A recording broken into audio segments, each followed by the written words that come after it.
Good evening, Americans. Welcome back to Mia News. I'm your host, Anthony, with breaking news out of Europe. Today, September 1st, 1939, Germany, under the command of Adolf Hitler, invaded Poland. Britain and France are preparing declarations of war.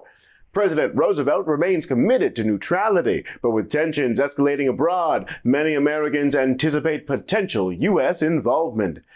The president is encouraging Americans to remain calm but cautious during these uncertain times. It appears we may be on the brink of another global conflict. Stay tuned for our next segment as we discuss the origins of this war. And later this evening, we'll be bringing in experts to debate the potential benefits and consequences of American involvement as we continue to provide updates on potential events and policies that may challenge our neutrality. But first, a message from our sponsors.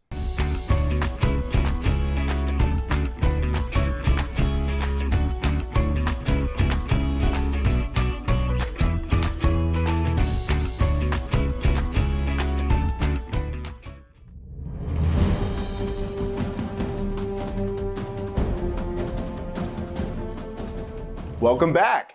As events unfold in Europe, many Americans are asking, how did we get here? Well, let's take a look at the origins of this growing conflict. Our story begins with the Treaty of Versailles, an agreement that attempted but failed to create global peace. The treaty placed immense pressure on Germany. They were forced to pay a lot of money in reparations, and many Germans were angry and humiliated by the loss of territory. And then, the Great Depression made things even worse, causing mass unemployment and economic hardships across the nation. Amid these challenges, a new political party gained support, the Nazi Party, led by Adolf Hitler, who promised to undo the Treaty of Versailles, rebuild Germany's economy, and restore national pride. However, Hitler quickly became a totalitarian leader, which means a leader that has total control over the people like a dictator. The Nazi Party thought that the most important thing, even more than the rights of the people, was for Germany to be the most powerful and important country in Europe, and to expand across the continent. So, in violation of the Treaty of Versailles, Hitler began rebuilding the German military and annexing, or taking over, territories in Europe. The League of Nations, a peacekeeping organization created after the Great War, responded to Hitler's actions with a policy of appeasement, which means they gave in to his demands. This allowed him to break the terms of the treaty and invade territories. Viewers, why do you think the League of Nations did this? Appeasement was a strategy to avoid war, but it failed. It made the League of Nations seem weak, so Hitler believed he could do whatever he wanted without consequences. As of now, September 1939, Germany has annexed all of the red territory on this map.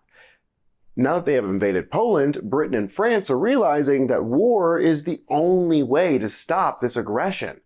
So now, the question we must ask is, at this point in the conflict, should the United States get involved too?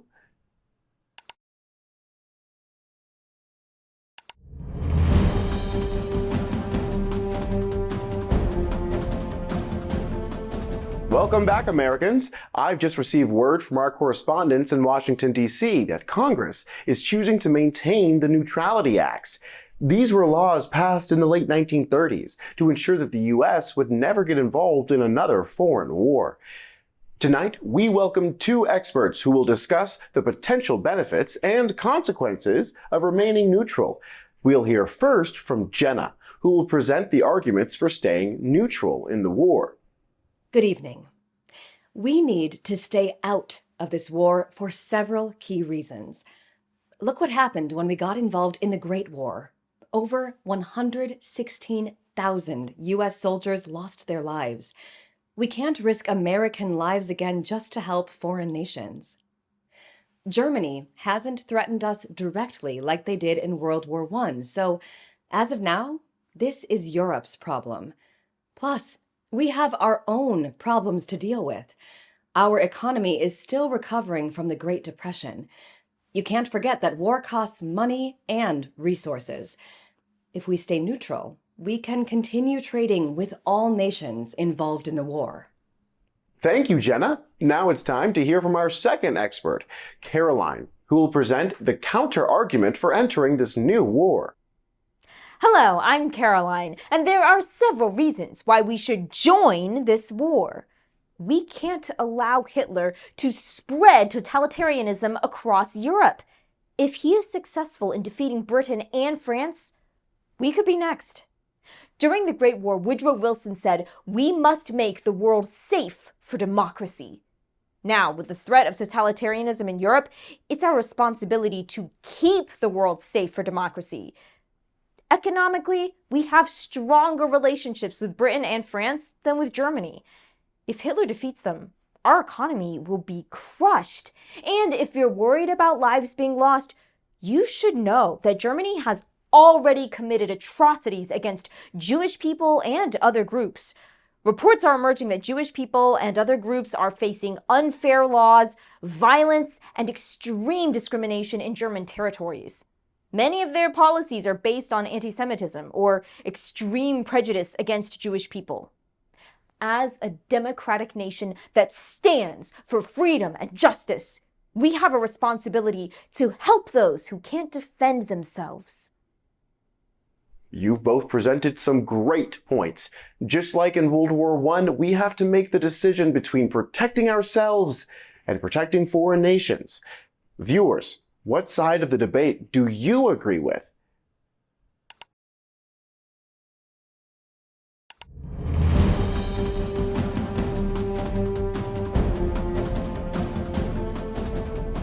We have some important developments from the war in Europe. Our experts are back with us tonight to discuss recent events and policies that could potentially challenge American neutrality. Soon after the declaration of war, Germany invaded France, and now it's under Nazi occupation, which means the German military is in control, imposing their laws and authority on the French people. Caroline, what are your thoughts on this? This is exactly what I predicted. Democracy is under attack, and we must intervene. It's not just France. At this point, Germany has occupied all of the red territory on this map, and they're planning on taking even more. Also, Italy and Japan have joined Germany in the Axis Powers Alliance, and they have totalitarian leaders too. Now that France has been forced to surrender, we have to help Britain and defend democracy. You make an interesting point.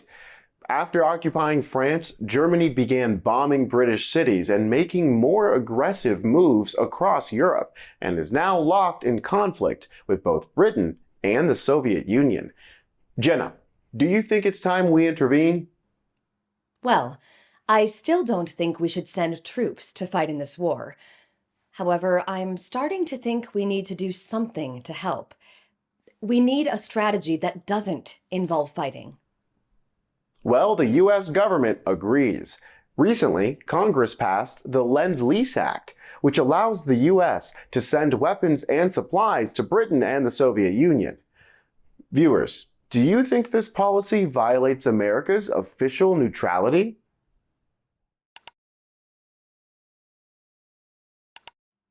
It sounds to me like we're starting to take sides. Unfortunately, the way this war is playing out, we might not be able to remain completely neutral. You might be right, Jenna. The conflict is escalating. Democratic nations are under occupation, and policies like the Lend-Lease Act are tying us closer to Britain and the Soviet Union. It could be only a matter of time before we're sending soldiers to fight for democracy. But for now, let's continue to remain calm but prepared.